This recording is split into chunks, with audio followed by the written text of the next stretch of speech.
नमस्कार मित्रांनो, मी लोककलेचा शिलेदार घेऊन आलो तुमच्यासाठी आणखीन एक नमन ब्लॉग्स. मित्रांनो, आज आपण आहोत घाटकोपर येथे आणि आपल्यासोबत आहेत गीतकार संदीप माऊली. त्यांच्याकडून जाणून घेऊया त्यांच्या जी आता आपल्याला यूट्यूबला आहे ना जुनी गाणी पाहायला मिळत आहेत त्या गाण्यामागचं प्रयोजन त्यांच्याकडून जाणून घेऊया. नमस्कार.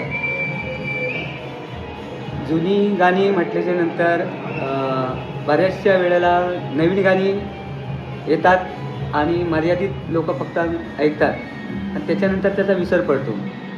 तर माझ्या डोक्यामध्ये अशी संकल्पना आली की आपण काहीतरी वेगळं देऊया. म्हणजे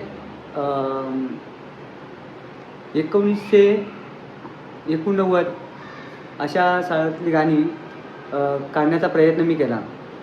गाणी लिहिलेली नव्हती पण ऐकून होती माहिती. मग त्याच्यामध्ये आम्ही पॉलिश केली ती गाणी. त्याचं गाणी सर्व टोटली उतरून घेतली आणि त्याच्यानंतर माझे गुरुवर्य परमपूज्य स्वामी सद्गुरू आमचे भाई गोसावी महाराज आणि त्याचबरोबर माझे वस्ताद दिनेश सोडी माऊली हे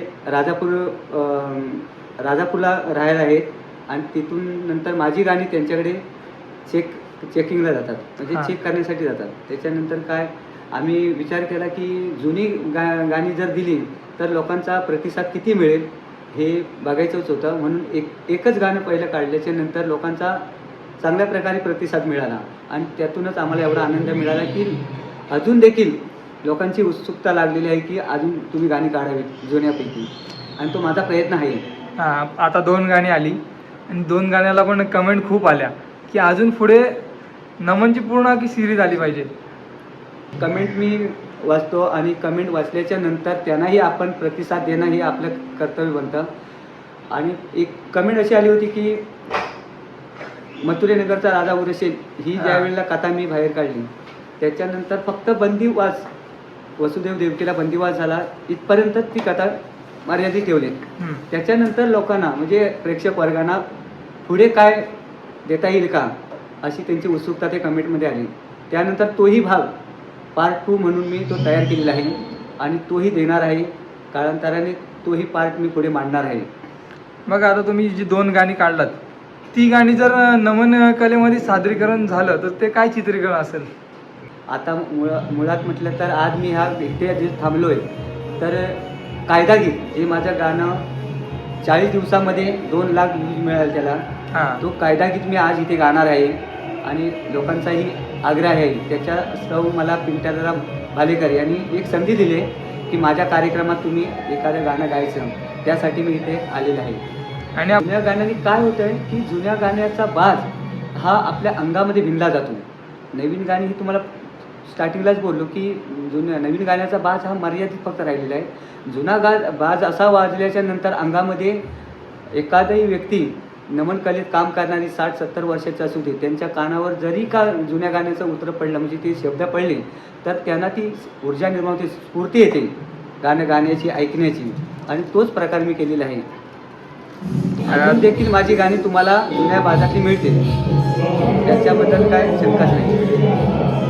धन्यवाद माऊली. अशीच आहे ना जुनी गाणी काढत राहा आणि ती आम्हाला ऐकायला मिळू देत आणि असेच नवीन कलाकार देखील घडवत राहा. नक्कीच नक्कीच. आजची अग्नी देवाची गालीला सांगतो दे तुला. आजची अग्नी देवाची गालीला सांगतो दे तुला. मथुरेला कृष्ण जन्माला बंदी शाळेला. मथुरेला कृष्ण जन्माला बंदी शाळेला. मथुरेला कृष्ण जन्माला बंदी शाळेला. मथुरेला कृष्ण जन्माला बंदी शाळेला.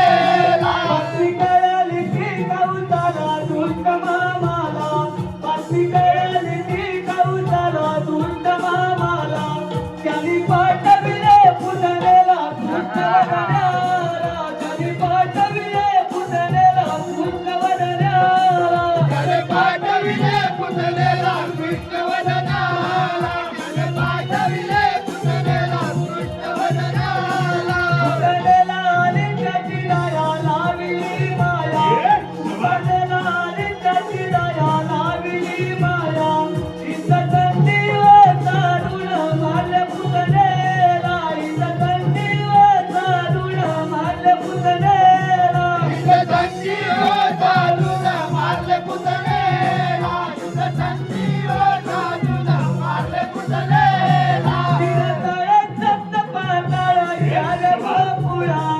शिरता